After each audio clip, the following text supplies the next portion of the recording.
It's your teen and tween librarian, Rebecca, and we're back for another night of bedtime stories. Tonight is going to be a fun episode, as they all have been, right? But tonight I'm extra excited because my best friend Danny will be reading you some stories tonight. A heads up before we get started, this will be our last episode of Bedtime Stories for a week. I'm going to take a little vacation. And so we won't have any new episodes through next week, but we will start up again on May 11th, back with a new story. I hope you're ready for it.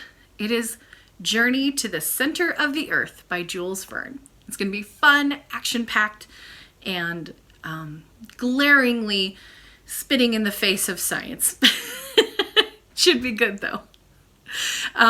For now, though, we're going to finish with some great fairy tales. I'm excited for Danny to read to you. I think you're going to love it. So here is Danny Herbst with The Six Sillies and Rumpelstiltskin.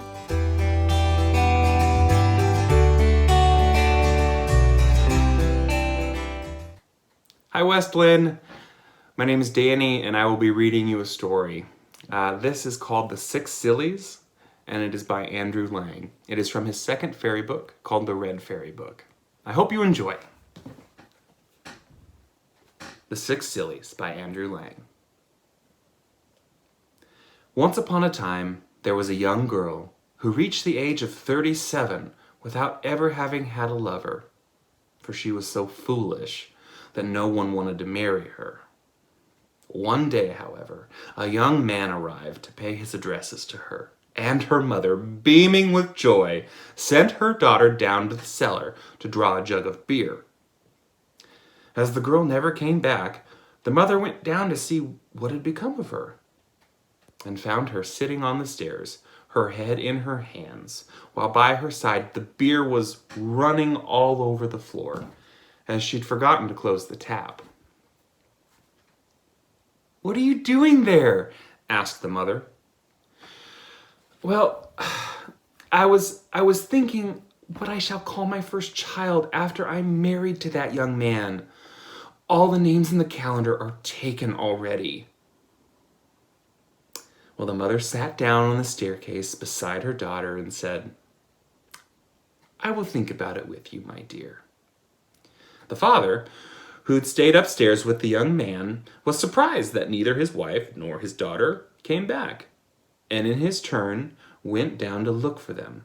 He found them, both sitting on the stairs, while beside them the beer was running all over the ground from the tap, which was wide open. "What are you doing there? The beer is running all over the cellar." "Well, we were thinking what we should call the children that our daughter will have when she marries that young man. All the names in the calendar are taken already." "Well," said the father, "I will think about it with you." As neither mother, nor daughter, nor father came upstairs again, the lover grew impatient, and went down into the cellar to see what they could all be doing. He found them, all three sitting on the stairs, while beside them the beer was running all over the ground from the tap, which was wide open. What in the world are you doing that you don't come upstairs and that you let the beer run all over the cellar?"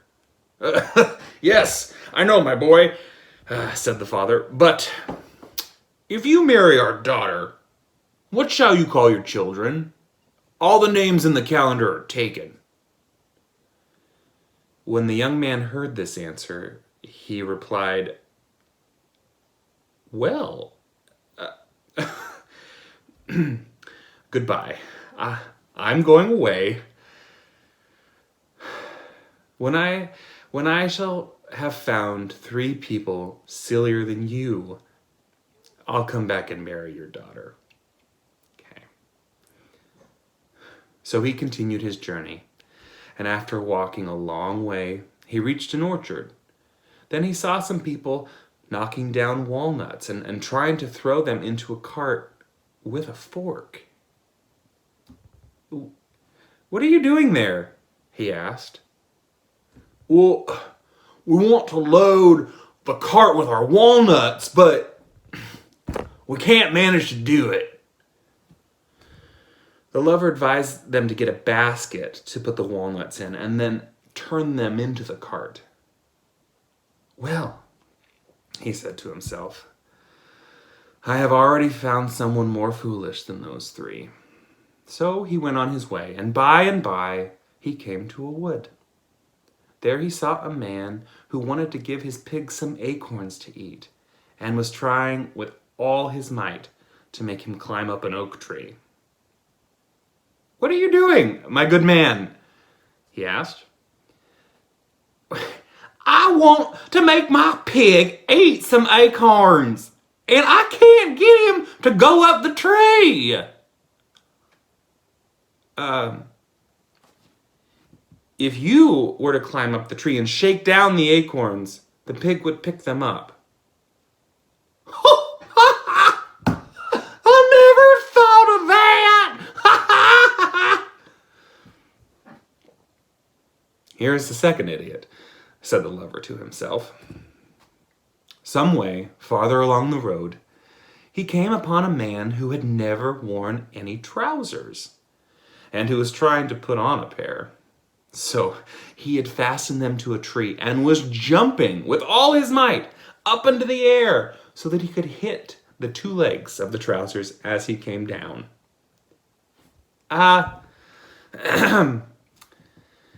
It would be much better if you held them in your hands, said the young man, and then put your legs one after the other in each hole. Dear me, to be sure. You are sharper than I am, for that never occurred to me. And having found three people more foolish than his bride, or her father, or her mother, the lover went back to marry the young lady. And in course of time, they had a great many children. The end. But you never get to find out the names of the kids. Huh. What would you call them? Rumpelstiltskin by Andrew Lang. There was once upon a time a poor miller who had a very beautiful daughter. Now, it happened one day that he had an audience with the king, and in order to appear a person of some importance, he told him that he had a daughter who could spin straw into gold. Well, now that's a talent worth having, said the king to the miller. If your daughter is as clever as you say, bring her to my palace tomorrow, and I'll put her to the test.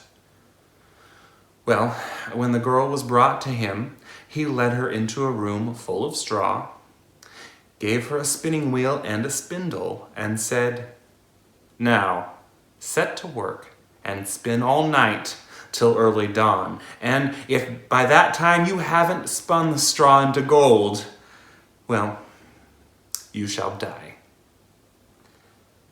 Then he closed the door and behind him and left her alone inside. So the poor miller's daughter sat down and didn't know what in the world she was to do. She hadn't the least idea how to spin straw into gold, and became at last so miserable that she began to cry. Well, suddenly the door opened, and in stepped a tiny little man and said, Good evening, Miss Miller Maid. Oh, why are you crying so bitterly? Oh, answered the girl, well, I have to spin straw into gold, and haven't a notion how it's done. What will you give me if I spin it for you? Asked the little mannequin. My necklace? Replied the girl. The little man took the necklace and sat himself down at the wheel, and the wheel went round and round 3 times, and the bobbin was full. Then he put on another, and the wheel went around 3 more times, and the second too was full. And so it went on till morning, when all the straw was spun away, and all the bobbins were full of gold. Well, as soon as the sun rose, the king came, and when he perceived the gold, he was astonished and delighted. But his heart only lusted more than ever after the precious metal, and he had the miller's daughter put into another room full of straw, much bigger than the first, and bade her, if she valued her life, spin it all into gold before the following morning. Well, the girl didn't know what to do and began to cry. Then the door opened, as before, and the tiny little man appeared and said, "What you give me if I spin the straw into gold for you?" The ring on my finger," answered the girl. Well, the mannequin took the ring, and round went the spinning wheel again, and when morning broke, he had spun all the straw into glittering gold. The king was pleased beyond measure at the sight, but his greed for gold was still not satisfied, and he had the miller's daughter brought into yet a bigger room full of straw, and said, "You must spin all this in the night. But if you succeed this time, you shall become my wife."